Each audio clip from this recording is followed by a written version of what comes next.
Here we go, brick by brick. Big Wall had to take the night off.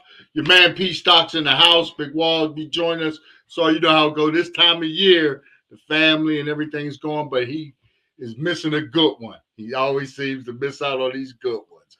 But this is Address the Culture. I'm your man PStock.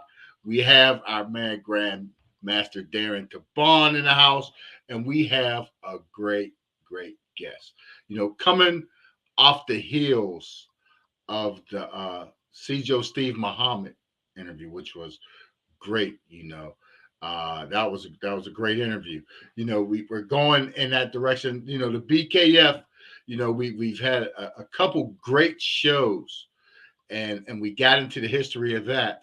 And the sides we had Sam Pace and Casey Jones, you know, and they show these men, and this is what I love about it. You know, they show these men that were boys that grew up in martial arts and made it a way of life and a discipline and took it to other aspects of their life, where it became a total lifestyle and discipline. And it's great, you know, and that's how we do it. You know, Address the Culture.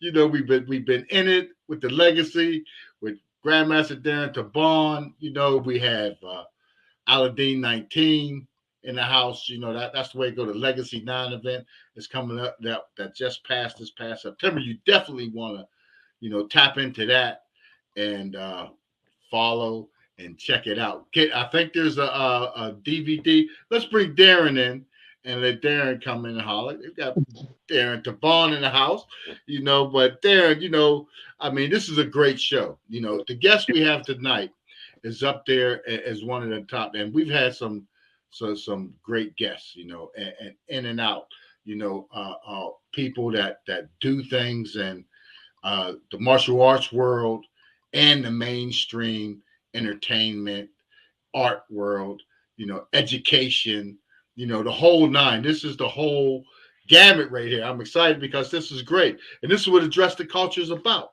You know, Darren, this is what it's all about. Most definitely. That's what it's all about. You know, this opportunity that you guys have basically blessed me with, you know, to coordinate shows to bring in so many great icons of the martial arts. I mean, look how many people that we've had on this show. You know, Ron Van Cleef. What a great show that was to him. Steve Muhammad and Rita Joyce, this last show. Yes. And then we have one of his students that trained with him 40 plus years ago, Stephen Barnes. Yes. But, you know, what you notice here, you know, about a lot of these martial artists that we're bringing in, outside of the martial art world that they're in, they also have their professions. Yes. You know, in this case, Stephen Barnes. Look at this guy, what he has accomplished. Stephen Barnes, and that's what I said. That's what I'm so that's what makes it exciting. You know, for this brother, this man to come through, and the writer. You know, he won Emmy Awards. Yes. You know, writing episodes. He's a BKF member, as well as a award-winning author, you know, New York Times bestseller. It don't get no higher than that. To come from LA, you know, to come all the way up, you know, with some of the work he wrote, and the science fiction side is really great, you know. And this is what's exciting because you don't get to see this. This is good. This is what we need the children to see.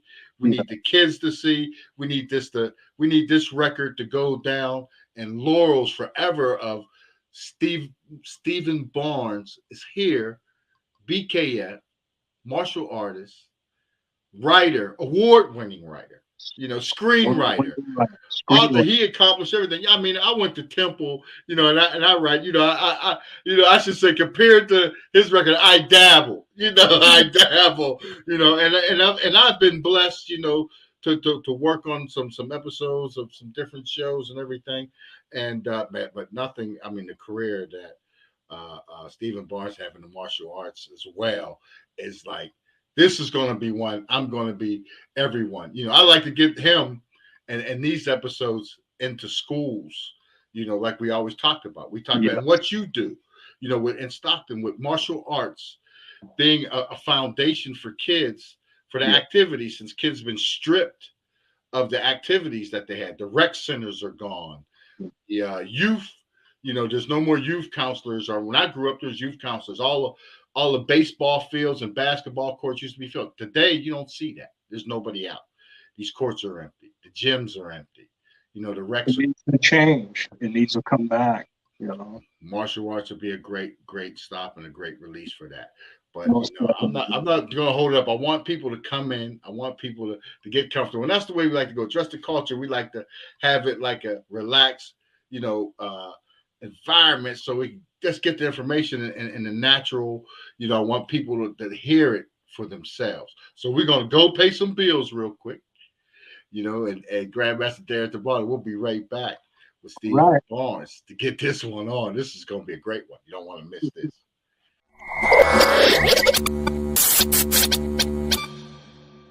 Hey guys, here we are, season 2.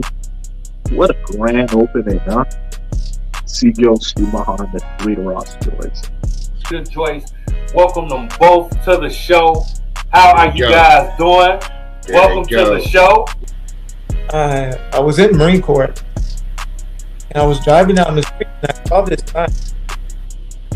I think it was said Ed Parker for karate, something like that, West LA.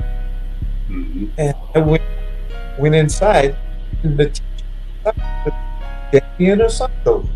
That was my first teacher. Danny Inosanto. That was my first teacher, and that's when I started meeting Master Parker, Chuck Sullivan, and all those guys. Mm-hmm. But that was my real introduction to the martial arts. And I would like my legacy to be one that empowers other women and young girls to protect themselves, to heal themselves. Could I say one more thing? Yes, absolutely. Hit us with your wisdom and your knowledge. It's all day long. Absolutely. All day long. Let's go. I have brought into existence a science for fighting that is based off of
Yes, we are here. We are back with Stephen Barnes, everybody. And this is Address the Culture. This is a historic moment, and a moment that I thank God that I'm here and we have you, and the level of writing and artistic and creativity, especially in the science fiction writing lanes that's out there, and then with the discipline of martial arts.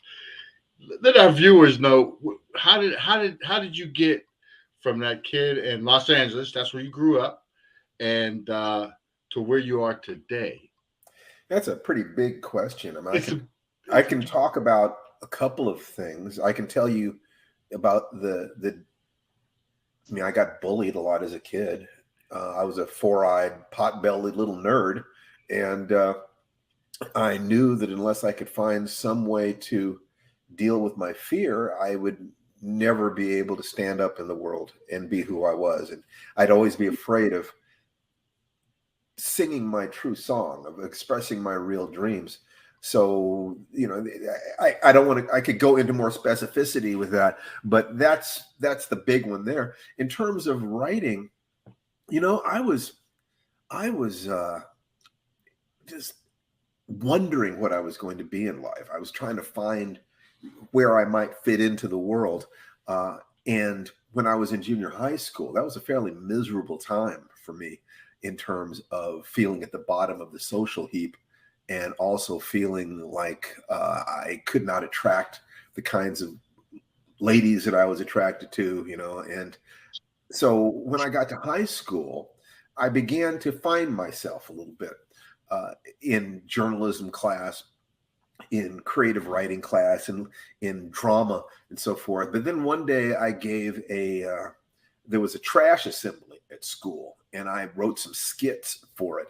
And I performed one of those skits myself, and the audience loved me. I mean, the crowd just loved me. It was the first time I felt seen.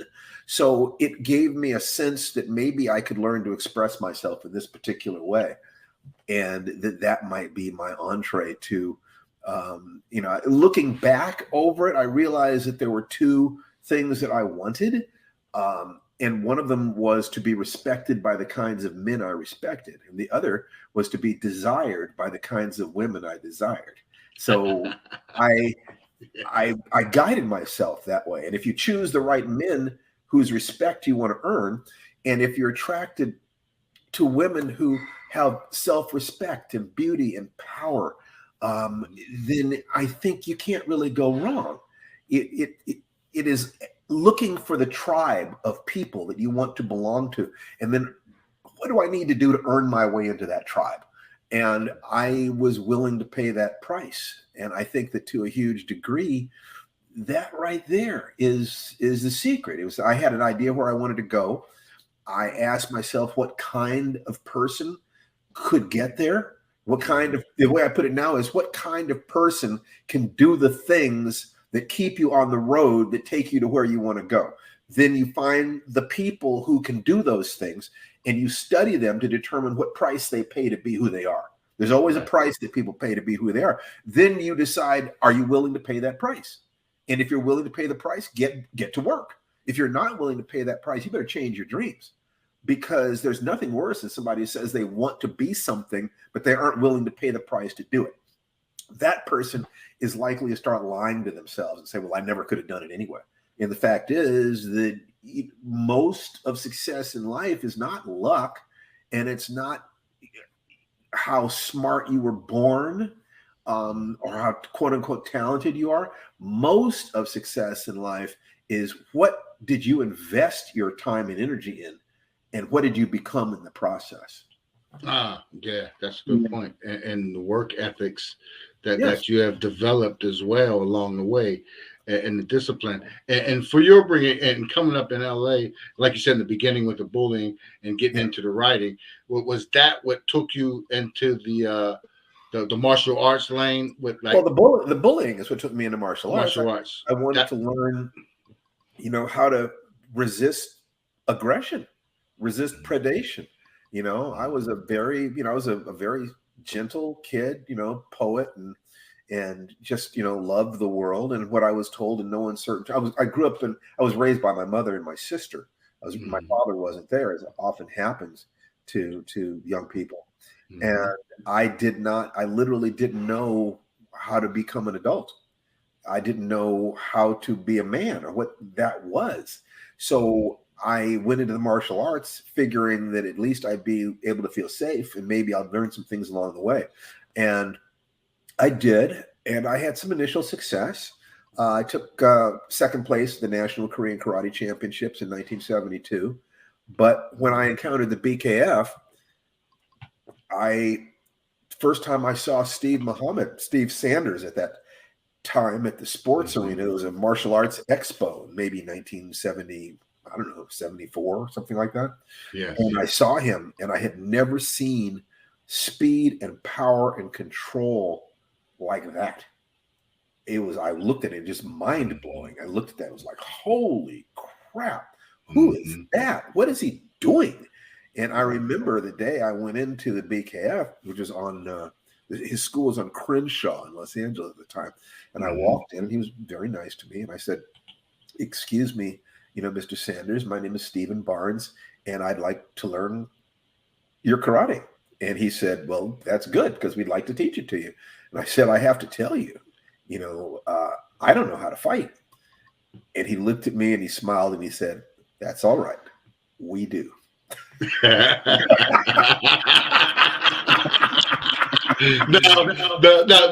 No, was it true?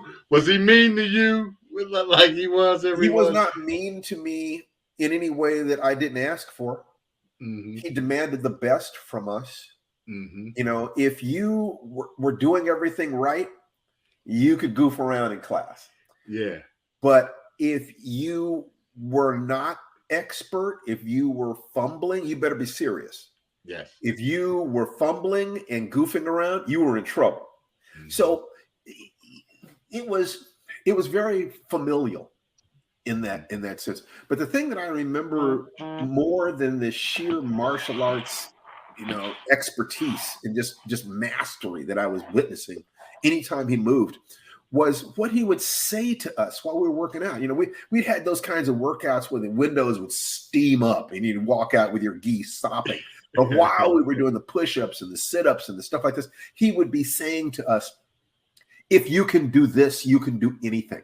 If you can do karate, if you can learn karate, you can learn math, you can learn history, you can learn physics, you can learn anything. And he drove into us while we were physically moving what it is that he wanted from us, which was to be men and women, to grow up, to be leaders in our community.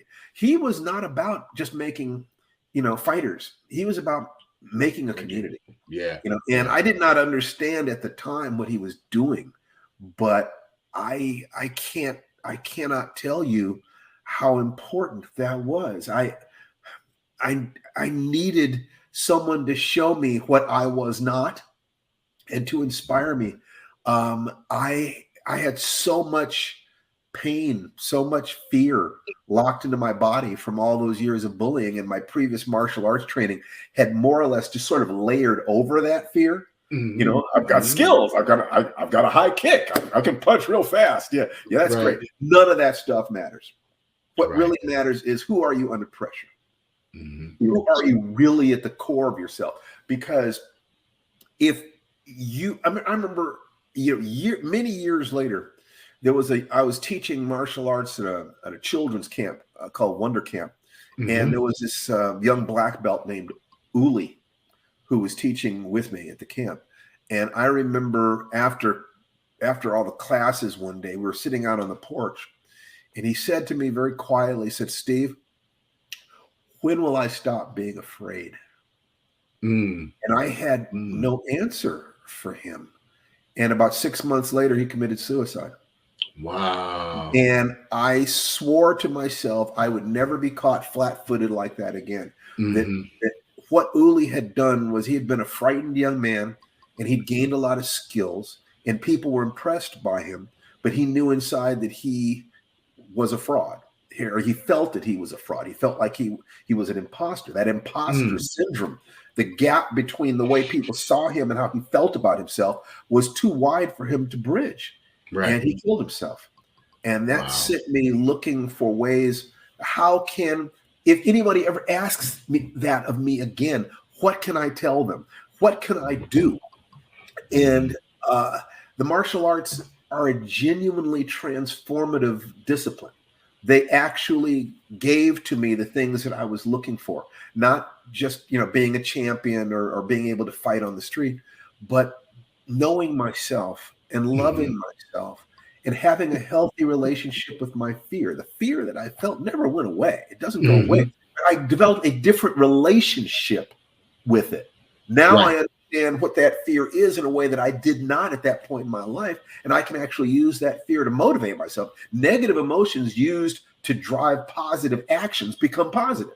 So it's the emotions you don't use, whether it's hate, fear, grief, anything like that. If you use that emotion, it's emotion. It's the motion part of that. You feel things, the feelings you have are supposed to drive you to do something.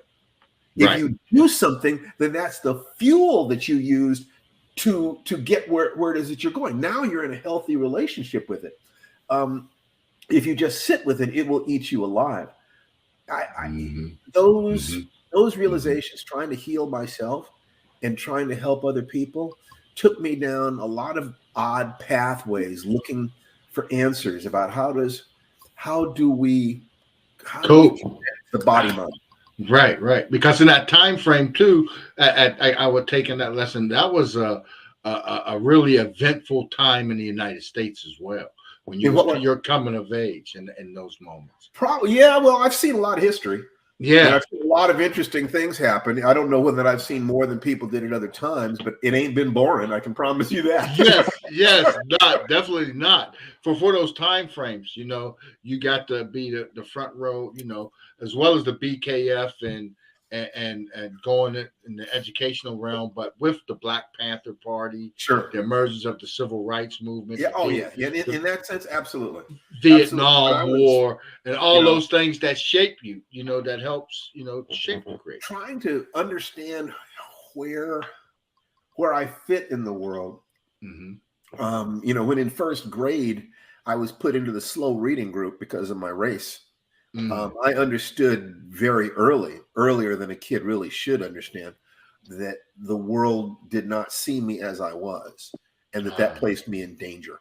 And in one sense, it was terrifying and isolating, but in another sense, maybe the earlier you find out what the world is, the better off you are, the more time you have to work with yourself. So I can't go back and change the way things were. So I make the best of it, and I choose to look at what happened to me in my life as being what it is that I needed to become who it is that I am now. And I like the guy I am now. The guy that I am now, I really tickle myself. It's great because I can tell with everything you've done in your career that I know everything. You did your work. You was elbows and into it. You was working, and it was doing something that you love. Yes. Which Absolutely. makes it easier. Yeah, what makes it easier. Let me show you something. Let me grab a visual thing for you. Okay. Yep. Right now. This is one of my most prized possessions. I would not take $1 million for it. Can you see that? Oh yeah. That is a picture of me, Joe Muhammad, and Larry Niven, who is one of the great science fiction writers of the 20th century. He was my mentor. He is now my friend, and family. I love Larry tremendously. And I just so happened I was guest of honor at a science fiction convention in Atlanta, and Larry was there. So I just happened to be able to get the two of them together at the same time and place. And we were able to get this picture. So these are my two fathers. Yes. Wow. Larry created me intellectually or creatively. His partner, Jerry Pournelle, probably had a little bit more to do with the shaping of the intellectual part of my personality. But Steve taught me to be a warrior and a man. Larry taught me to be a writer. Jerry Pournelle taught me how to think. And so I feel a lot of gratitude to the world. And I might be caught, I might have been caught in some racial traps. But the fact is that there were people on the other side of that divide who reached out to me and gave me opportunities. So I have great love for this country and the people in it. Even because that's what I was going to ask. That's what I was going to ask you. In that field of becoming a writer in that lane, that Hollywood lane, I know the racial stuff was heavy. Oh, yeah, absolutely. The first, my third novel, was it my third? Yeah, my third novel. It was called Street Lethal, and I had a black protagonist. He was described as being, as dark as a Zulu, pretty much. And they put a white guy on the cover, and nobody would take responsibility for it. And I knew at that point I was in trouble. That this was going to be tougher than I thought, and I had a choice of spiraling into resentment or taking it as a challenge. I knew that the world would change eventually, the question was, did I have enough endurance to last long enough for those changes to happen?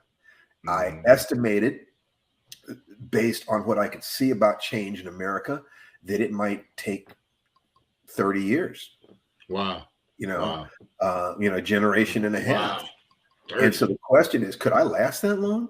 Who would I be in 30 years? Would I be able to last that long without becoming embittered? Would I be filled with hate and rage and shame and resentment? Or could I thrive? Could I decide that I would not let anybody beat me? I would not let the people who saw me as less than I was win. That if I let them break my heart, they in essence would win. And then my son, my daughter would have to fight that fight all over again. But if I could be strong enough, if I could hang in there, if I could find a way to be so damn good, so damn persistent, have so much energy, so much focus over such a period of time that finally they would say, God, we might as well just let this guy succeed. If I could do that, then my children would not have to fight the same fight. Right. And that was what I decided to do. That's inspirational. Very that is inspirational. That's big. And that's why this is needed, especially from you. You're the perfect person because everything you've been through, because there's a lot. And I know you see it. You see it and you experience it. You run into people that are in that lane, and you see a lot of talented Black writers that may not get the fair shot. Oh, yeah, absolutely. As maybe even the Spanish writers or the Asian writers. Look, the Hispanic writers, Asian writers, Native American writers, yes, gay writers and LGBTQ people, people who are outside that narrow window, getting the hell knocked out of them. Yes. And so my attitude was that I want someone who doesn't have, my superpower is that I won't quit. Yeah. You can kill me, but you cannot stop me. Yeah. I will get up and I will get up. That's the BKF in you, right? That's that BKF. Yeah, Steve Muhammad's basic philosophy is, the word defeat does not exist in my fighting science. I will find a way or make one. Yeah. So, it is that great sense of wanting to carry my load. That my father was a backup singer for Nat King Cole. And he could perform in hotels where he could not stay. My life was better than that, partially because of his generation. So it's my job to make it even better for the next generation. It's my job to help. The way I look at it, it's my job to help heal the country. That America has a major problem around this issue, and yet this is my home. And I love my home. So what is it that I can do to benefit my home? That's the way I look at it. I'm not going to let myself be consumed with negative emotions, because unless you do something with those negative emotions, it's just going to eat you alive. And since I'm not going to go out and kill white people, I just don't want them. Yeah. It's as simple as that. It's a feeling, something? They're just people. And people can do unpleasant things when they are afraid or they are greedy or they think that there aren't enough resources. I was forced to ask myself, how do I hold this if I know that there are these problems, but I also know that there are all these wonderful teachers I've had, all these people who have reached out to me, who have helped me, who cut me slack or gave me resources. I met too many wonderful people to think that I could stick anybody into a box and say, this is what you are, and I don't like it. That would be being as limited as the people who had hurt me. So if you let your enemies turn you into the same thing they are, they win. Yeah, they win every day. I was absolutely convinced you do not get to win. And that's what it is. You do not get to win. Not with me, not on my watch. It ain't that kind of party. No. So it's like, then I have to define winning. So the Dalai Lama said that the purpose of life is to be joyful and of service. I like that. Yeah. I like that a lot. Yeah. So I try to, it's like every day I try to set myself up for being happy. And then who can I help today? So like being on this video right now, right? It's like, it's like, who can I serve? You guys have access to an audience. People come to you because they trust you. You're curators. So if I can serve you, I'm serving your audience as well. Our audience as well. Yeah, exactly. And if I set it up properly, I can serve people in such a way that I get paid for it. Yes. Because that's with the writing or the teaching, my attitude is that the teachings are free, but my time and energy will cost you. Yes. Yes. I'll give you the seeds for free, but if you plant them, water them, harvest them, grind the grain, bake the bread, and serve it hot on a plate, you're going to pay. You gotta pay. That's right. Now, Steve, a question I want to get into is coming up in the time you came up and your contributions to writing with the sci-fi, especially with the Star Wars trilogy, which came about. I was, that was life-changing to me. But growing up, watching sci-fi programs as a young black man, I didn't see myself in that. And when you did see yourself, you wondered how fast you were going to get killed. That's right. I'll be the first one. Out the hatch he goes. I got a great story about that. Yes. If you don't mind. Go ahead. So I was in high school and I was ditching school with my buddy Daniel Pournelle. We went to go see Damnation Alley. Okay. And so Damnation Alley is this post-apocalyptic movie where George Papard, Jan Michael Vincent, and Paul Winfield are in this nuclear-powered Winnebago traveling across a blasted landscape. And they go to the ruins of Las Vegas, I think it is. And out of the ruins of Las Vegas comes the last woman in the world, and she's white. And I turned to my friend Dan and I said, they're going to kill Paul Winfield. And he said, God, you're so cynical. And 5 minutes later, he got eaten by giant cockroaches. Yeah. After the movie, he asked me, how did you know? I said, it was easy. She was the last woman in the world. They weren't going to pretend that he wasn't attracted to her, and they weren't going to let him compete for her. So the only thing they had left to do was to kill him. It was realizing at that point that images in film reflect the desires of the audience. Yes. If the audience likes the image on film, it is verifying something they feel about the world. So I knew by looking at the images that existed on film how people felt about me. No matter what they said, I knew what the culture thought.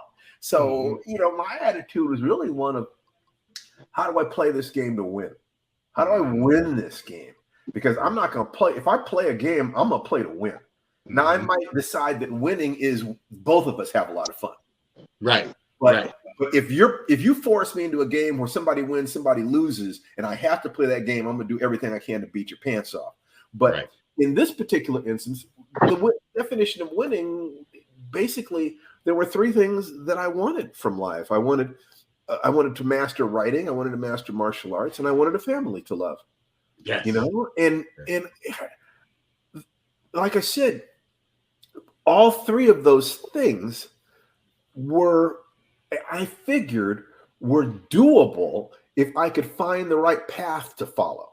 Mm-hmm. If I could find the right path to follow, the right people, you find somebody who's already accomplished things you want to accomplish, starting from about where you started. Now, there were no black science fiction writers. No. I did not know about Chip Delaney, and he left the field not that long after. But Octavia Butler and I were the only black science fiction writers in the world for 20 years, as far as we knew. So it was unspeakably lonely. But I was willing to do it because I figured if I could do this, then the next writers to come up would have an easier time. If they didn't have to have my adamantium attitude, that thing that sense of the little boy inside me is completely alive and well, because his father will kill you if you try to mess with him. What martial arts is about was to be safe, to be a nut. To be safe, to be very open-hearted and friendly and frisky, and just kind of like, I just say the first thing that comes out of my mouth. I don't care, because what I say is in alignment with how I feel. I'm willing to defend the things I say because I'm honest about my strengths and weaknesses, or at least I try to be as honest as I can. So I don't have to be worried about editing myself.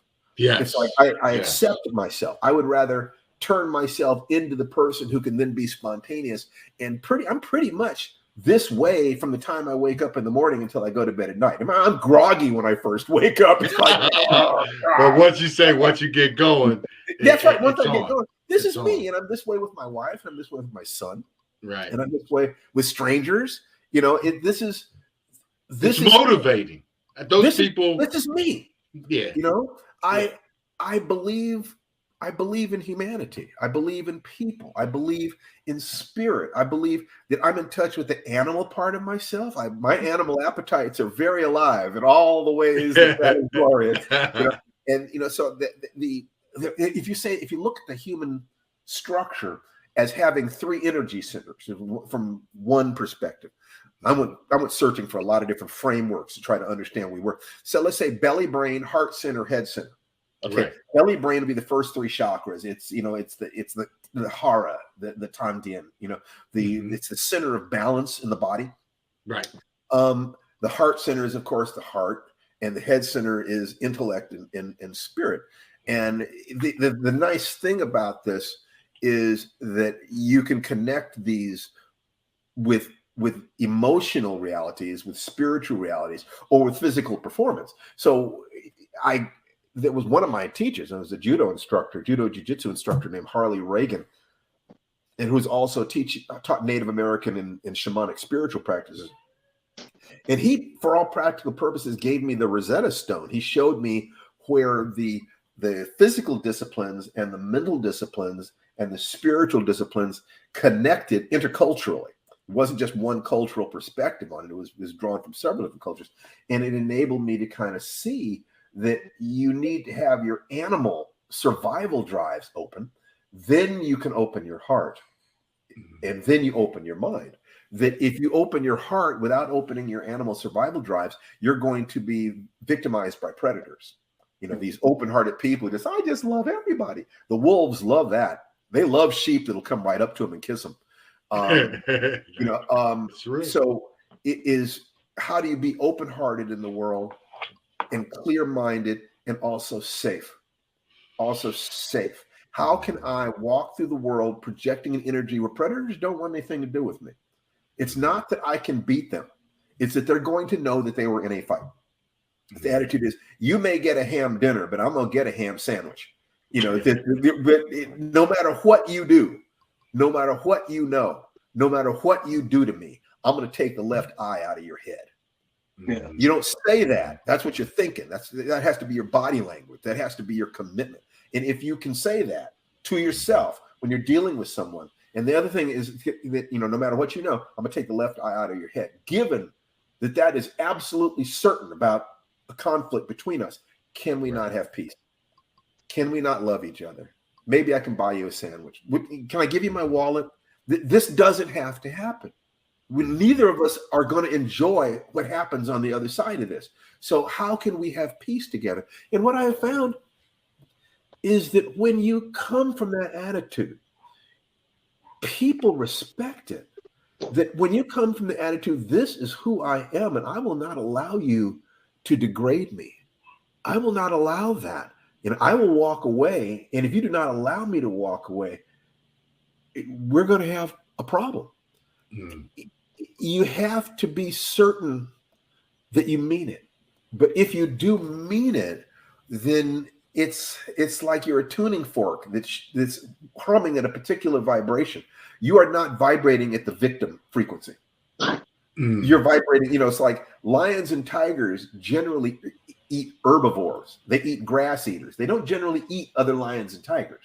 No. They don't generally eat other things that can scratch them or harm them. So the predator respects other predators, even if they are smaller predators.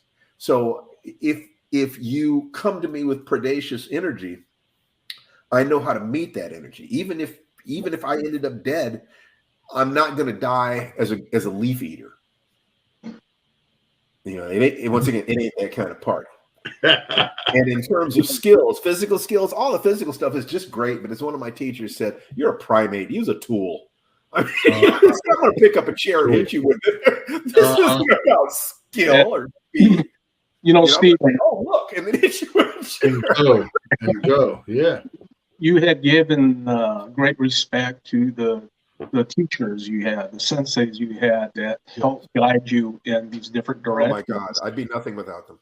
Yes, your contemporaries, your training partners, How much do they play a role in with you? You know, the guys he's seeing 2-3 days a week, side by Man, side. are you kidding me? It's like one of my best buddies, Gordon. We trained at the BKF. We trained at Danny and Asanto's Kali Academy. We trained together, with Hawkins Chun learning combat Tai Chi. And the other friends, Jim Green and my first wife, Tony. We trained. My sister was doing Shotokan, and then she was doing Kali. That's one whole part of my life. I kept it a little bit separate from the science fiction stuff because that's a world of nerds. And it's I can code switch. I speak nerd fluently. I'm very comfortable in that grouping, and I have a lot of compassion for them because they often are people who stuff their fear into their bodies, their feeling of being outsiders, their feelings of being on the spectrum or whatever, and they decided they could not compete in this other arena. So when I came in the science fiction field, once I had some accomplishment, I was fairly unique. I mean, it was that I was more physical than they were. And being black, I was automatically a rarity. And let's just say that because power is not repulsive to women, I had a really interesting time. The science fiction field was very, very good to me. I can imagine the science fiction field. All of us that good hit too. All of us that train under these great teachers, you really remember the guys that you came up with. Yes. When you think back, especially when you're young, very young, and you witness all these other practitioners around you that help push you, help coach you. Just inspired me. I mean, I have heroes. Inspiration. A guy named Al Harvey, Hot Dog Harvey. He was one of Steve's first 5 students, and I just loved him and admired him. My God, he could cross the critical distance range as smooth as silk, just move in and out of that range. He was so smooth. I spoke with him just a couple of weeks ago, and he's still alive and doing well. But there were people in the BKF. It was a school of champions. It really was. I remember there was one point where 7 out of 10 of the top competitors in the California, Nevada, Arizona tri-state area were all Steve students. 7 out of 10. And that would include people like Alvin Prouder, who was world welterweight champion. It's one of the reasons I don't have a lot of ego about my martial arts is that I know what that level of fighter is. I'm very happy with what I accomplished in my life. I don't put that down at all. I'm proud of myself.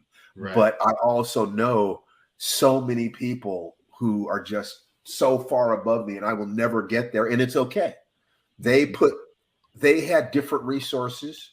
They put different amounts of time and energy into it. They deserved the skills that they have. They deserved the rank that they have. I got everything that I needed from the martial arts and more. But it is such an inspiration to know people who are just badasses, completely out of the box in terms of me. So it's like I never kid myself about that. I've walked with some truly spectacular warriors, and this is like, whoa! I was proud just to be able to hang in there. Yes, that's huge. In the Filipino Kali Academy, Dan and Asanto and Richard Castillo and Chris Kent and people like, oh my God, there's so many people who were down there at the time. Brandon Lee was down there at the time, training hard, trying to be like his dad. That was such a tragedy. Those were really good days. My 3 years at the Kali Academy, training with people like Leo Gahe and Floro Viabrio was, I don't think he came down there, but some of his students did. And there were Johnny Lacoste, stories of Johnny Lacoste and his system of movement. Danny, because Danny was Steve's teacher in Kempo, Danny and Chuck Sullivan promoted Steve to black belt. It is no dishonor for me to say that Danny Asanto is the most masterful martial artist that I've ever seen in my life. I think he is utterly amazing, and just the best of the best of the best. And I am honored that he would recognize me if he passed me on the street. You know, I'm honored that I actually am in his orbit. Danny's from Stockton, California. You know, Danny trained under my grandmaster, Kabbalist. Absolutely, absolutely. Yeah. I just, oh God, I got pictures up here of all sorts of things. Who's this one? Let me see if I've got. Okay. You got hold it up. It's not coming through. We can't see it. It's not coming across the light. I think it's the light. It's the there you go. You can see it. We can see it better now. What? When you had it there, yeah. So you can slide it. Okay. But see, I'm a nerd.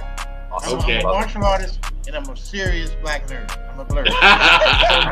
Ain't nothing wrong with that. Like, you know what? We can respond with Claude Van Damme. I want to see how good he is. He spread the word, man. Dude, BKF guys I had never met or seen before just showed up. Cut off geese. You know how we used to wear the cut off frayed geese and stuff, the raggedy little geese and stuff? I mean, they dressed to fight, right? So it was like 15 or 20 of us. So we standing outside in our geese waiting. Limousine pulls up, stops right in front of us. The window goes down eye level. You see a pair of eyes. The window goes up. The limousine leaves. Got Adam James. Adam, I got a question. Yes, sir. With the head of the Kempo karate school on Oahu, his name was Buell, right? Well, I think you're thinking of Bill Ryusaki. That's who I'm talking about. Yeah. Him. His students used to beat the shit out of me, and ain't nothing but his students at that park, dude. And they lit me up. I thought I knew something, bro. They made me look like I was a white belt. I didn't, man. My martial arts was off the chain when I got back, dude. I was doing stuff like looking at the tip of swords and making it circle. That's when I started studying Chinese Kempo, but I didn't know at the time that my instructor was trained by Professor Chow and Bill Chun Sr. Well, I hit the instructor's bag one time. That was the last time I touched that. I'm serious. I mean, it was like concrete, bro. And one thing that Professor Chow was famous for was his hand conditioning. So if you look at my knuckles, that comes from the Chinese Kempo conditioning, hand conditioning. Yeah, but I would give nothing for my journey, because that 8 years that I was there in New York under Sophie Littlejohn and Doc Powell and Professor Crossan, Robert Crossan, it was just... These are all legends too. When we bring up jiu-jitsu, I want to clear the air, okay? Because a lot of people, this is Hawaiian folklore. A lot of people think that Professor Chow got his black belt from Koshiru Kempo, Maitoshi. That's not a fact. Dress the culture, I'm address the culture, we gon' talk about it. Come address the culture, we gon' talk about it. Come address the culture, we gon' talk about it. Come address the culture, we gon' talk about it. Come and address the culture, huh?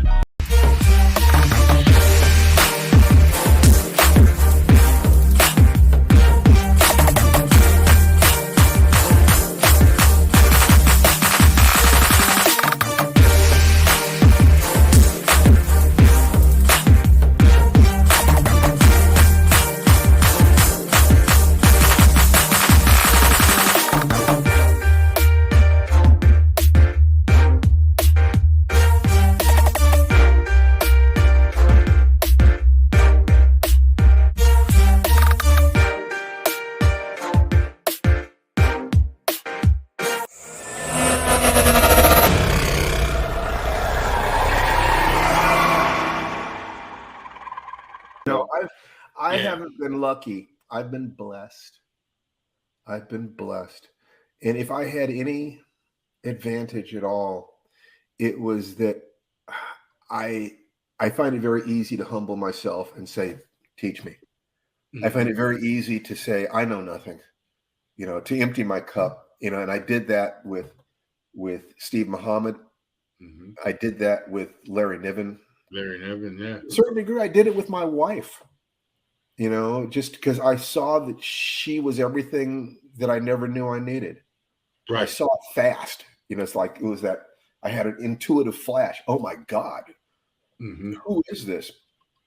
And I basically told her in every way that I could that if she would give me a chance, if she would give me a chance to prove myself to her, that I would do everything in my power to make sure she never regretted that.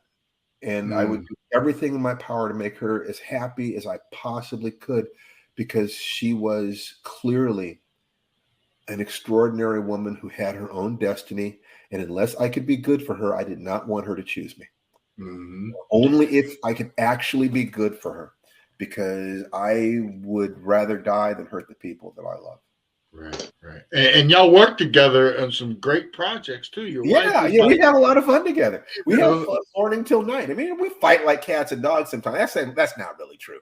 We don't really fight that much, but we have our times when we have arguments and disagreements, and we've had tough conversations. But she is my heart. I love her. She taught me what a healthy family was. Right. And it's not a perfect family. Right. But with my dad not being in the house, I didn't know. I messed up my first marriage. I didn't know how I should be. I was doing the best I could. I wasn't trying to hurt anybody. I just didn't know. And I'm learning as fast as I can. We talk about that how can you help kids in the inner city? How could martial arts be a valuable tool in that? And what I will say to you about that is connected with what Steve did to us when he was telling us, if you can do this, you can learn math. You can do this, you can learn history. That the key, or one of the keys to the power in the martial arts, is the imprinting of values while you are engaged in physical action. Right. That you raise your energy level through the physical action that puts you into an imprintable state. So this conversation started because I was asking, could I possibly tell you guys about this discipline that I've created called fire dance, that is a combination of affirmations and positive thinking and visualizing role models and moving with positivity and flooding yourself with positive emotions at the same time that you're doing Tai Chi, or the same time that you're doing some other kind of physical movement. And I think that there is something there that could be of real value to those kids in their cities. And one of the things that I want to do in 2023 is make enough money that I can begin to fund a foundation to be able to find schools that have need, and give them the money they need to hire a martial arts instructor to come in and have them teach their art while simultaneously saying certain things to these kids and encouraging them to say things, that using the physical to access the emotional and the mental and ultimately the spiritual. Yeah, I think like part of gym class, incorporated into gym. It absolutely could. It absolutely could. It is not necessary to spend you don't have to spend a lot of time to get into shape, but you do have to do things consistently. Yes. That it is possible. There are activities that don't take more than 10, 12 minutes that can have a tremendous effect on fitness. And then there are other activities that can take no more than 15 minutes that are really positive for health. Health and fitness being two different things. Yes. Fitness is how far, how fast, how high, how many, can you jump or throw or lift. But health is, how do you feel when you wake up in the morning? Yeah. How do your joints feel? How does your back feel? How's your sex drive? How's your positivity? You feeling depressed? All those things are part of health. So if you had to choose between the two, there are lots of champions who can perform fantastically, physically. Look at bodybuilders. They look like the greatest human beings God ever made, but many of them can barely get out of bed. Yeah. They hurt all the time. They're on drugs. They live in the gym. They have no lives, so you don't want that. So what you want is to build your health and then build fitness on top of that. And then on top of fitness, you begin to build skill. And then on top of skill, that's when you compete. So it's health first, then fitness, then skill, then competition. And if you're looking at things that way, it doesn't take more than a couple hours a week to create these things in basic form, but you have to know what you're doing, and you have to go after it with intelligence and integrity and consistency. Yeah. Now, a question on the flip side of that, and that's great. Yeah, great for that. A lot of people, you mentioned you had two fathers. You had Larry Niven, and Steve Muhammad. Now, do you think your life would have turned out different, or the path would have turned out different if you take one? Yeah, I mean, both of those elements out? I'm not going to say, and if I had not found them, I'd be nothing, because I'm the kind of person, if I hadn't found them, I would have found somebody else. Yes, right. But I'm glad I found them, because these are good men. These are wonderful men. They've given me so much, so I want to give complete honor to them. But make no mistake, if neither of them had existed, or if they'd said no, I would have found somebody. And this is the reason why Steve, Steve and I understand each other so well. We both understand that attitude of defeat does not exist in my philosophy. I will find a way to make one. I am very clear on the fact that I get one life. Whenever people have asked me, Steve, aren't your goals too high? Don't you want too much? And that's a valid question. Can you ask for too much from life? But I ask you to ask yourself one important question before you decide whether or not you're asking for too much. And the question is, how long are you going to be dead? And armed with the answer to that, go out and have fun. Go out and make yourself into whoever you want to make yourself into that is possible if you work hard and consistently over time. If you look at a mountain and you say, if I can take one step toward that mountain every day, eventually I'll get at that mountain. And it might be tough, and there are going to be thorns, and there are going to be some alligators trying to get at me. But if I can stay on this path, I'll get to that mountain. You find that path, and then you get a big stick to beat off the alligators, and you get some boots so that the thorns don't scratch you up too much. And you take a step every day. Right. And you do that, and you do it in a way where you're feeling joy about the process. I'm enjoying this. This is my life. This is all I get. And if you can find a way to enjoy the process and stay on the path, and you've chosen the path properly, and your role models are people genuinely worthy of admiration, men and women of spirit and strength and heart and intellect, life is just this wonderful journey. I'm having a great time, man. That's great. And that's great. Is there anybody out there that Steve Barnes would like to work with? There are a lot of people I'd like to work with. I mean, there are, in terms of writing, there's probably more that I haven't done in my writing career than my martial arts career, because of the way things worked out in my life. My level of rank and accomplishment there's no more rank that I want. I want abilities. I want to train. I want to learn. But it's over in the writing. The writing more directly impacts the world. It impacts what I'm going to leave to my family. It's money, it's self-expression, and it's fun. Anytime I'm doing something that I've never done before, that little boy inside me kind of says, does a Scooby take? If you don't think I'd love to work with somebody like James Cameron, there are lots of people, Jordan Peele, who my wife and I have met on numerous occasions. I've worked with him on Twilight Zone. I would love to work with him again. He is a very impressive human being.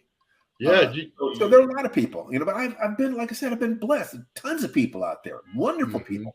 But most of what remains to be done in my life has to do with my own internal integration rather than learning things from the outside. The masters have given me what they need. Now it's up to me to ask myself, how do I make this mine? How do I move from skill to art? And that means I have to integrate that at the level of unconscious competence and just really ask myself, how does this connect to the person, the spirit that I am? Right. That question is for me. I've run out of teachers in that sense. My time for sitting at the foot of a teacher and learning is over.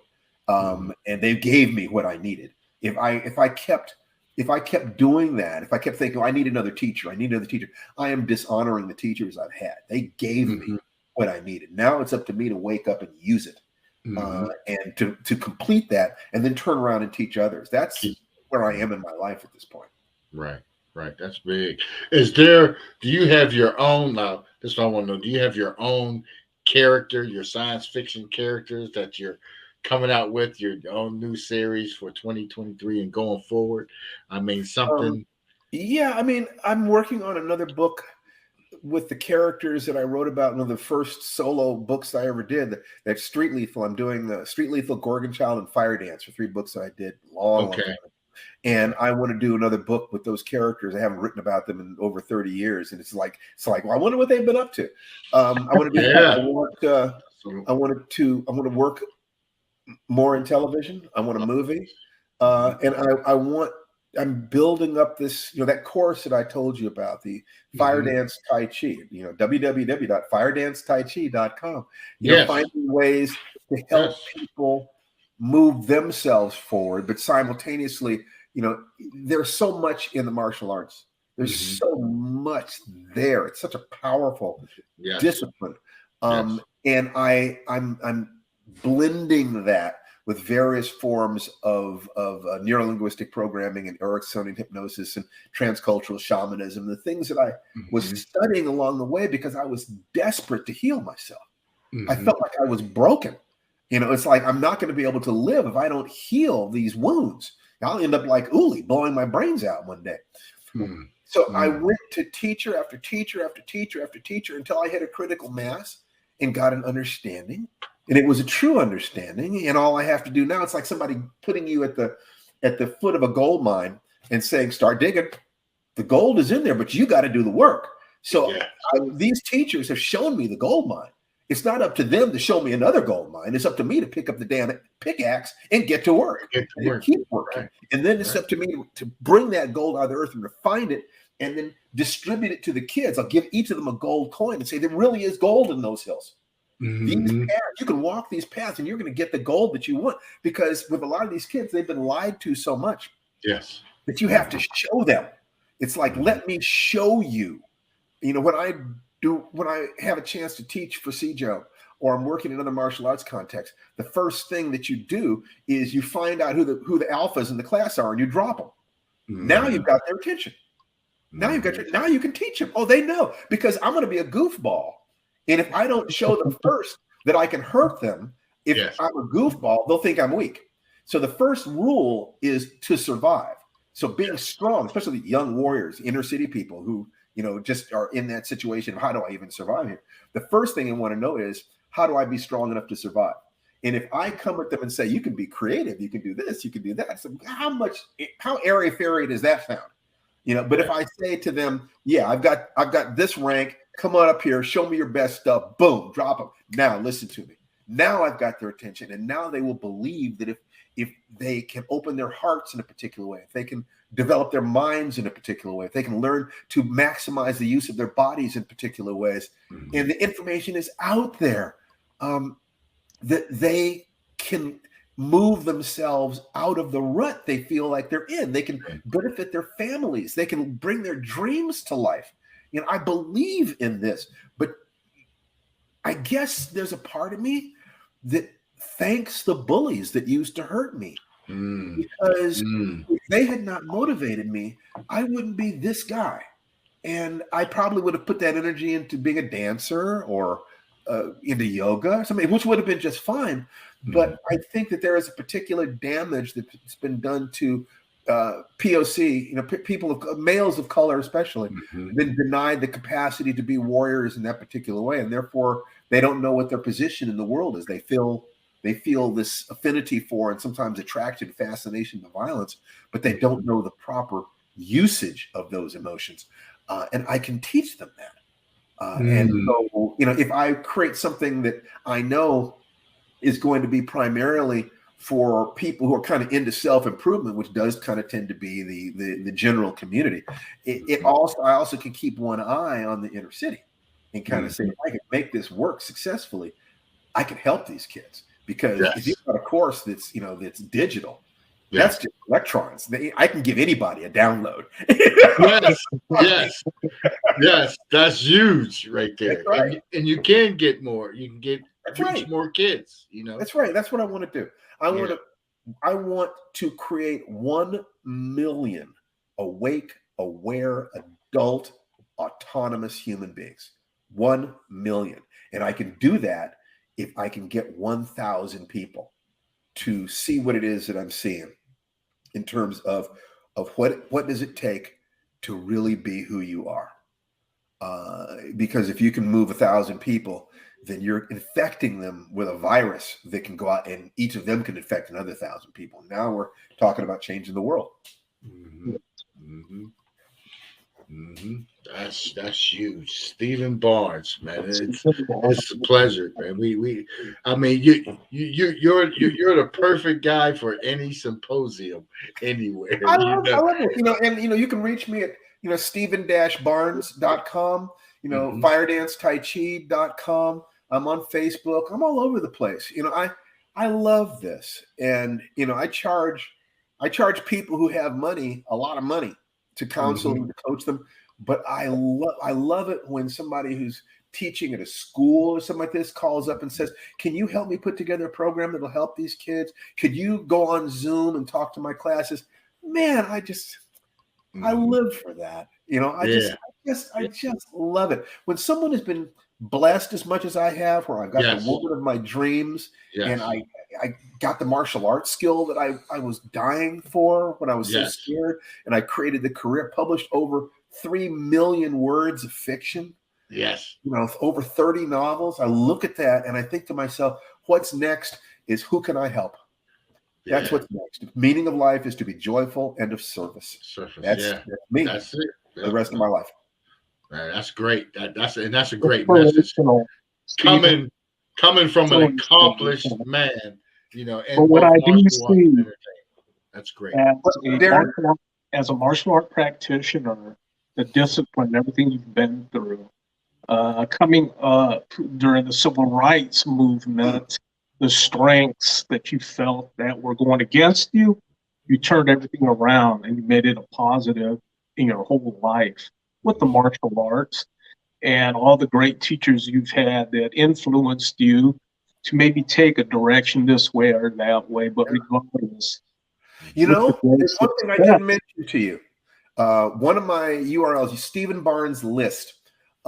Every Friday, I'm starting to do a Zoominar, a webinar where people can attend live and ask me any questions they want about these processes. I do it every Friday at noon Pacific, and they can get on the list to find out about it at StephenBarnesList.com. Doesn't cost a dime. And I'll answer anything that you want to know about any of these. Like I said, the seeds are free. If you want me to bake the bread for you, you're going to pay. So take a seed. I'll help you if you can.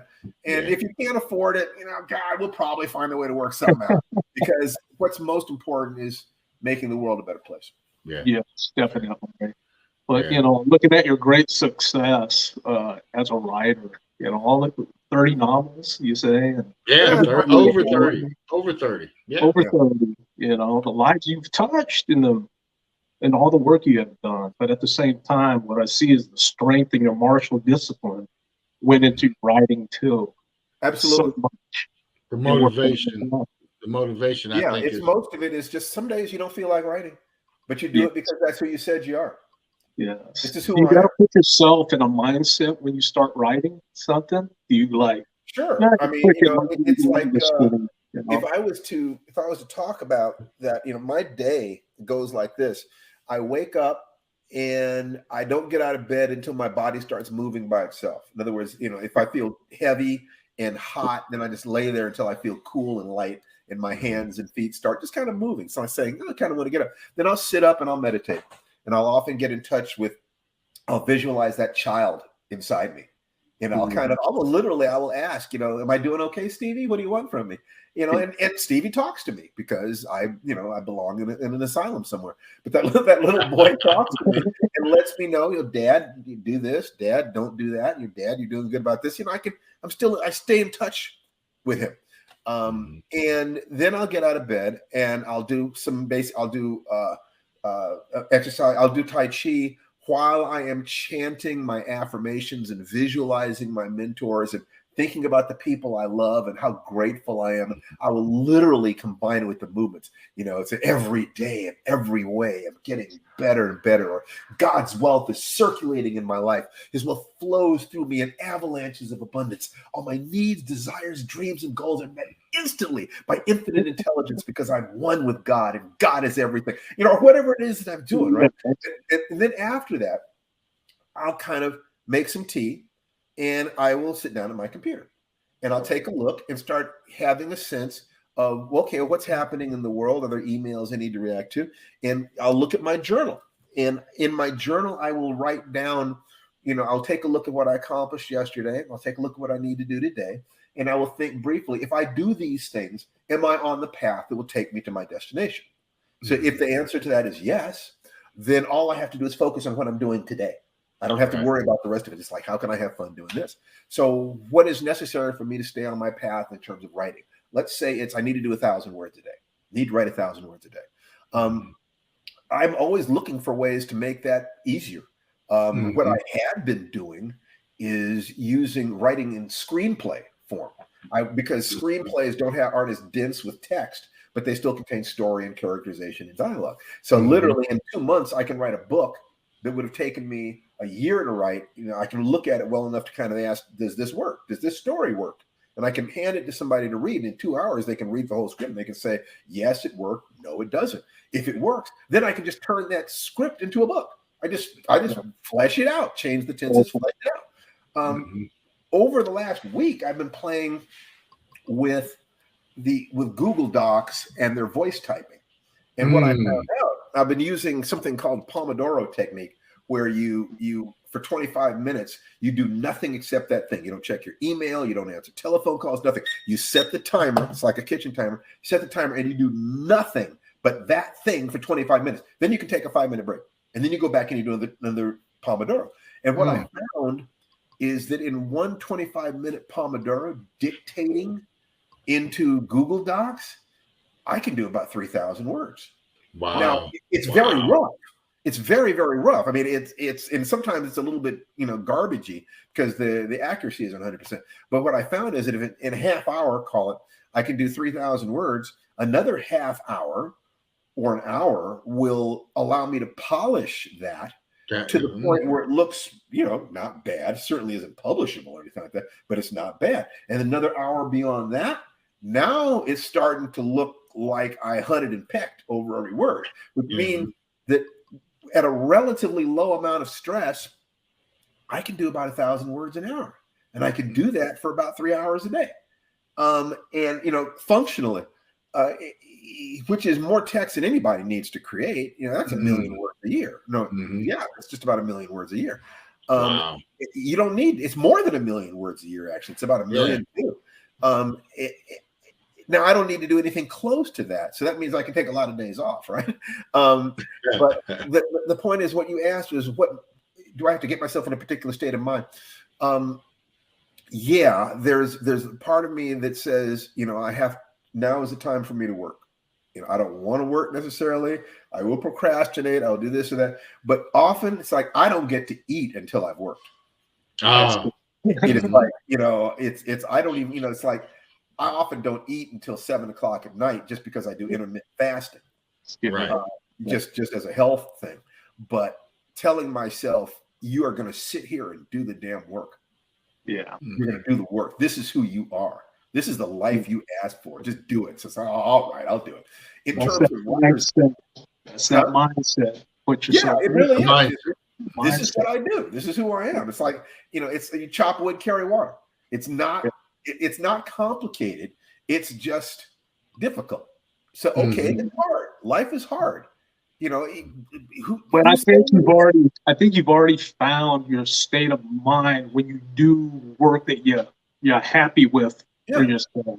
Oh, sure, but in order to do the work that you love, you're going to have to do a lot of work you don't love to get there.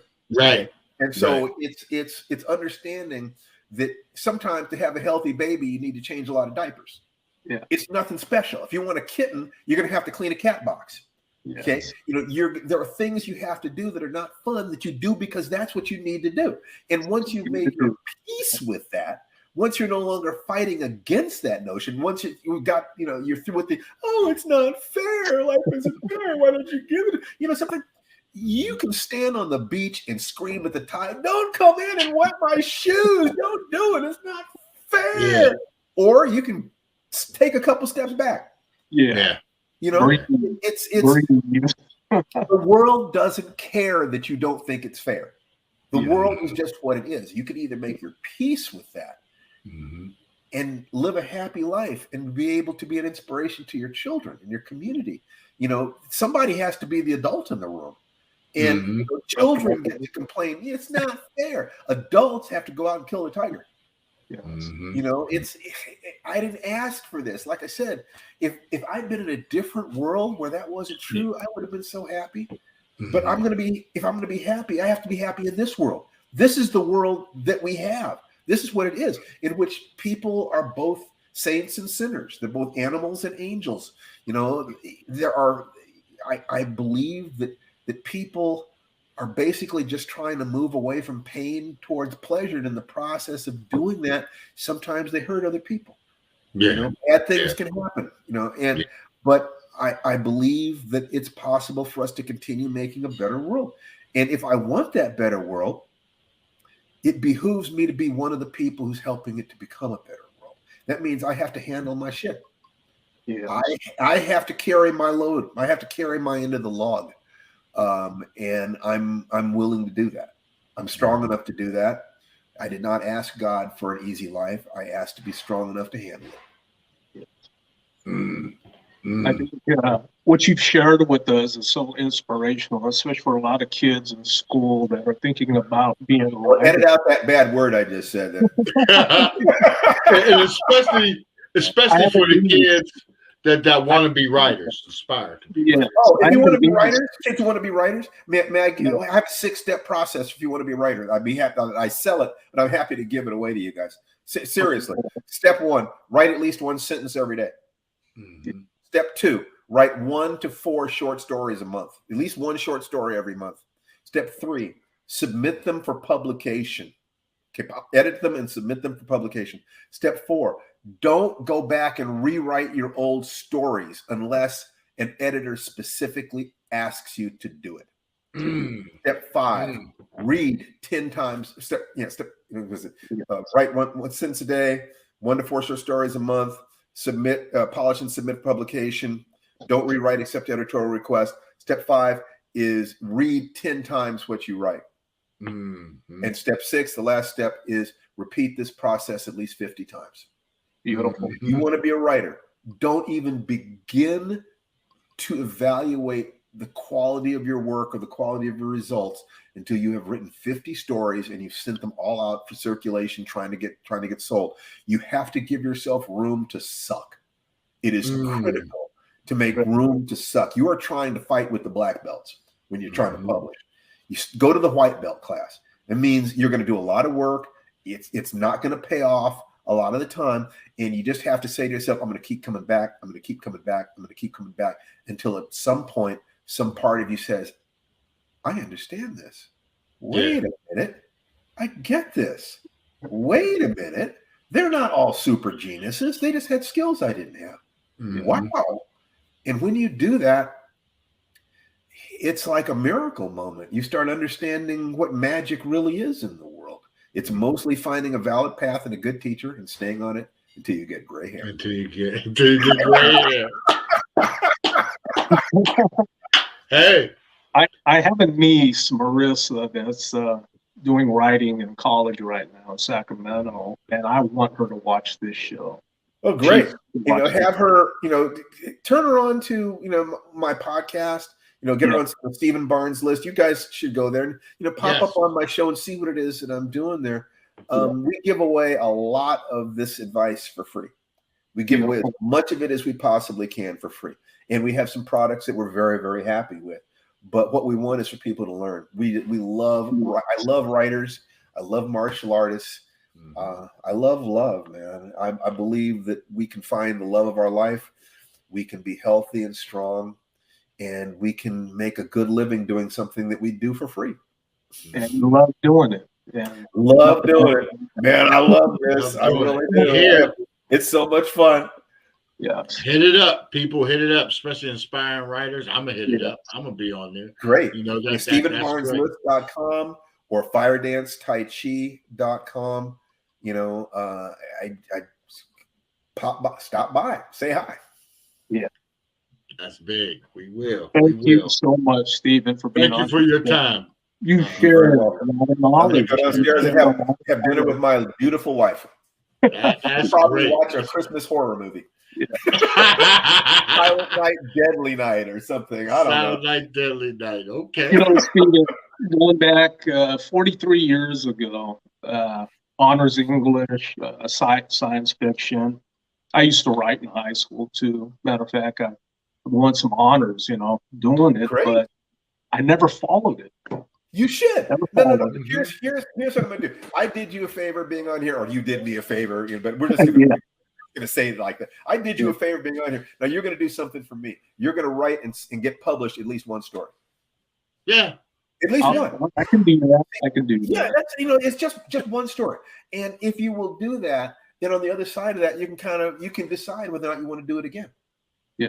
But right now, there's a part of you that wishes you'd followed that path, and you need to respect that. If you're going to be whole as a human being, you need to respect all the different parts of yourself. Yeah. And I thank you for sharing your knowledge. Hey, beautiful show, man. You shared a lot of information, valuable information. And I see where your martial arts and your writing, your energy, man. Martial arts, solid. I mean, you come from a background that a lot of people ain't aware of the BKF and the martial arts side of it. They were on the West Coast. On the West Coast, the East Coast. Time moves on. Yeah, East Coast we wasn't getting. It's what Steve created. I don't know whether he mentioned this to you, but the thing that he did that was most interesting in terms of physical things was the core technique called a back knuckle over and under. It was three movements that he drilled in us as if it was a single reverse punch. And it could be a back knuckle over and under, or it could be a hand check over and under, or it could be eye jab over and under, or it could be, any number of different things. It could be kind of a lop sow. There are all sorts of things that went in there. And he boiled down Ed Parker's Kempo is very circular. It was like dropping a rat in a blender, But what Steve did was he added explosive forward motion to it. He simplified it. He did the part of it that he knew, and he added a sprinter's burst forward. But he considers that BKF Kempo is composed of four arts: Tai Chi, Kempo, boxing, and Wing Chun. Mm-hmm. All that really is things that he saw, things that he experienced, things that he synthesized, because he's a genius. Mm-hmm. He's very humble, but the man is a genius, and he has one of the 6 most important success traits, according to a guy named Brendan Burchard: clarity. Steve has clarity at an extraordinary level. What he teaches is real. There are other real teachers out there. There are many, many good teachers. Steve is one of them. There's a very, very, very low percentage of fecal material in Steve's teaching. Mm-hmm. He's authentic. And anytime you meet a master who's for real, if you get a chance to train with them or listen to them, what field they're in, you need to be around these people. They're not like ordinary people. Yes. Okay. And they will set you on fire and change you. And that is the only reason why I'm the guy I am, because I love the concept of mastery, and I sought it for myself. And I believe that mastery is something we can all have if we're willing to pay the price. Yeah. Yeah. Yeah. That's big. Thank you, sir. Thank you for the time. Thanks for your time. Have you back soon, man. We're gonna, man. You take care. If there's something I can do to serve you, let me know. I am looking for people who have access to people. What's called the Dream 100. And so because you are committed to helping people and reaching out to, I wish you all the success in the world. I hope you have 1 million listeners, and I would love to come back and help you grow. Yes, we'd like to get you. We have some other platforms too that are pretty big. That I'd be happy to. We do live. We run live like this. Is helping people. Yes, that's what we are. And we just started. You can tune in. We're doing the. We're helping. I'm working with Dr. E and Jared St. Almond, and we're doing the eradicating homelessness. And they want to start with the veterans, which is a big thing. And they have a plan on doing it that empowers people to, do home businesses to avoid to generate income. That's what I'm teaching my son right now. I'm teaching my son, the internet business that I have, we enjoy it and we're planning to make it more successful. But part of the reason we're doing this is so that I can teach my son skills that when he walks out of my front door, he will have the resources he needs to make a living, no matter where he is. He will have skills.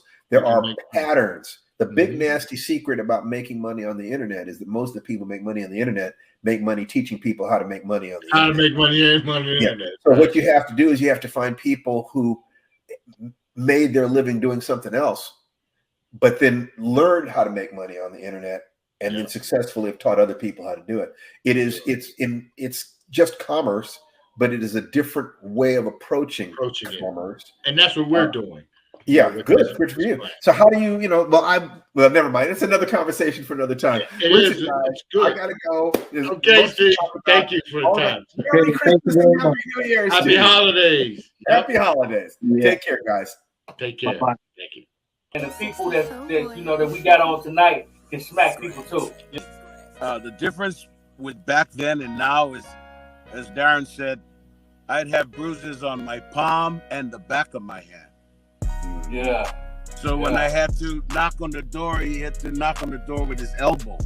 It's part of why I named my martial arts organization Rainbow Warrior Martial Arts. It was both a tip to the hat to Hawaii martial arts. Right on. But also the part of the reason why I chose the Rainbow Warrior name is because there is a legend in many of the nations of North America, the Native American nations, even though many of those nations didn't actually connect and have regular dialogue, they all shared this legend. And the legend was that one day the world would become sick, and then the warriors of the rainbow would appear, and they would unite all people, and we would save the world together. And what did the Rainbow Warrior do? It sailed right into where they were getting ready to set off a nuke, and it sat there. And they say, you're going to set it off, you're going to kill a bunch of people, don't do it.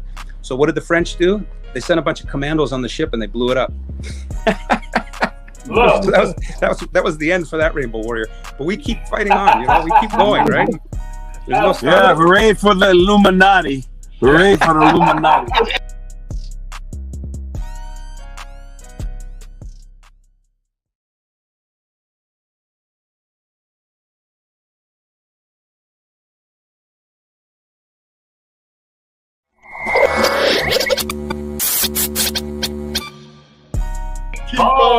What's going on?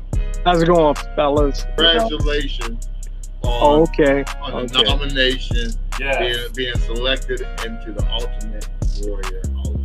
The ultimate, that blew my mind right there. Master Cabales was our first master that we got to train with, and that was such an awesome experience. And the whole time he had a cigarette. He lit a cigarette in the dojo, and we all went, "Oh my God, he lit a cigarette in the dojo." As Angel, and good Dan says, "It's okay." So, I was the one that was supposed to be in dresses, like jewelry and, getting my hair done, makeup and all that stuff. When I ended up, shipping out, and I was in the Army as a combat medic. And I was Army Combative Certified. And I was also doing Shorin Ryu. I was the only woman in the Black Belt Club at the time. The Army Combatives was pretty difficult. It was a elimination matches. So we started at 30 and then we got down to 12 and I eliminated 3 people. Wow. So I choked them out. So yeah, so that's the 4th bronze star that I've gotten. Okay. That's awesome. Congratulations. Congratulations. No big, but thank you, but it's no big deal. Okay. He said, what? He said, Darka. And he said, he has been on so many Black Ops operations in Vietnam that he's been over into Laos 3 different times with his team to get down pilots to bring them back across the border into Vietnam. And he said, really? And he said, well, shoot, he never told me that. He said, well, no, well, shoot, he probably won't. Okay? But hey, like I said, that shoot, like I told him, I said, it's no big deal. No big deal. I know, no big deal. I said, well, what's the problem? And I said, the problem is being 81 years old. That's the problem. That's the problem. Dressing the culture, I'm addressing the culture. We gon' talk about it. Come address the culture. We gon' talk about it. Come address the culture. We gon' talk about it. Come address the culture. We gon' talk about it.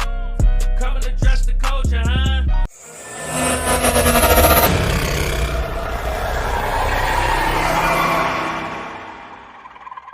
That was big. You know, that right there is a great Really show. enjoy it. And that's the information we need to go on with helping the people like we're doing with the eradicating homelessness and Steve's program right there, and with the writing skills and the workshops and just the martial arts background, which I know that because we seen Steve. We had Steve Muhammad, CJO Steve on there. And you could just feel when he spoke, when he commanded, you know, when he said things, he was real, you know, tame. He didn't have to first, we understood it. What I really loved about Stephen Barnes is him sharing us the martial arts side of him along with the writing side of him. Right. You can see where he combined it, his energy, you know, of what he took into writing from the martial arts too. Yes. And I think that's beautiful, you know.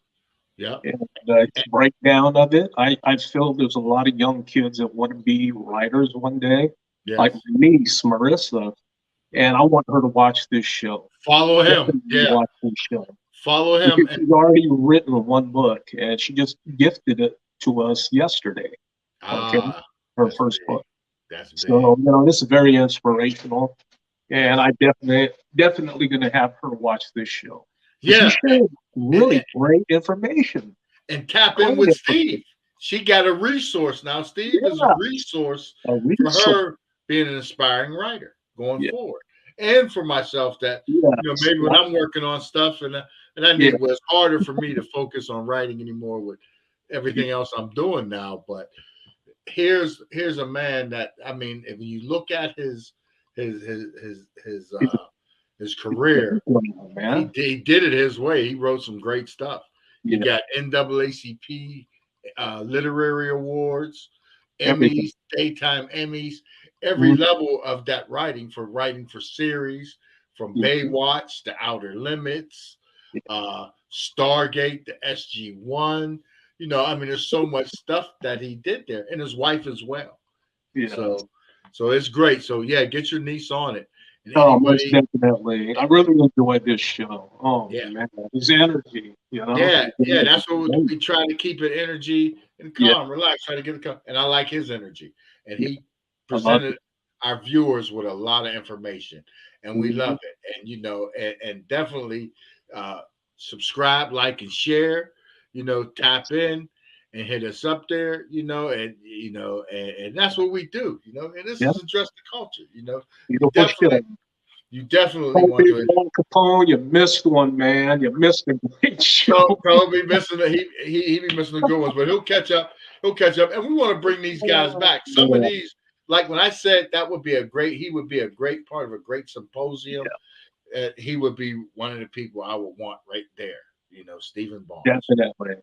Stephen Barnes. Wow. Stephen Barnes. much. Excellent show, man.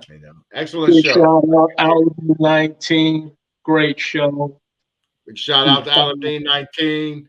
You know, the culture gang, address the culture, you know, and definitely, you know, as Big Wall always say, you know, the culture is who you are, you know, and make sure people respect it, you know, and that's the real talk. And that's what we do here. That's what the BKF does and did. And I love that, you know, because, you know, growing up, it was like, no, it didn't exist. But yeah, it's real. You know, and I love it. And I love it. And it's here. And we're bringing it to you. We're going to continue bringing it to you. You know, share, like, subscribe. We love you. You know, we love the things that you do. You follow, you like, you share, you watch. We're going to keep bringing you these interesting topics and stories with people that are in the top of their game that you might not have known and never heard of. Stephen Barnes, look him up. Google him. Stephen Barnes. Google him. All right now. Peace. Peace, bro.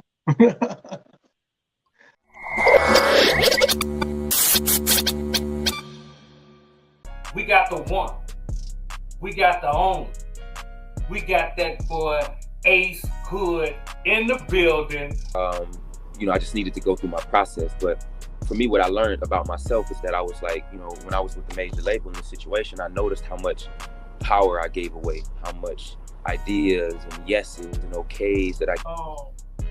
What would, you know, when we talk about just the beginning, what would Blood, Sweat, and Tears Ace say to Energy Ace right now? Oh man, I'm proud of you. You know, the reality is, man, it's like, this is what I learned. It's that it's not the industry that sort of speak the issue. It's like the individual that chooses to go in the industry, whether or not you are prepared for that. That's what I would say.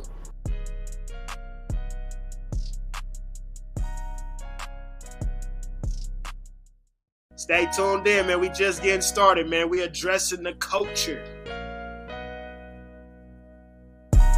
Streets paid me, but the hustle got me rich. This is my birth certificate to the rap game. I was in front of the store selling those too, you know, so but it was, you know, just like I said, coming from where I come from, people don't make it. You made an appearance at the legendary Legacy 8. I know you feel safe as that. Everywhere was Lethal Weapons. It's gonna be everywhere. That was an international event, baby. Global. You know what I'm saying? And like I said, I passed the test, lit up LA. Now everybody out there that respect me. You know, things happen on this grind of us trying to get further, but what don't break us make us stronger. So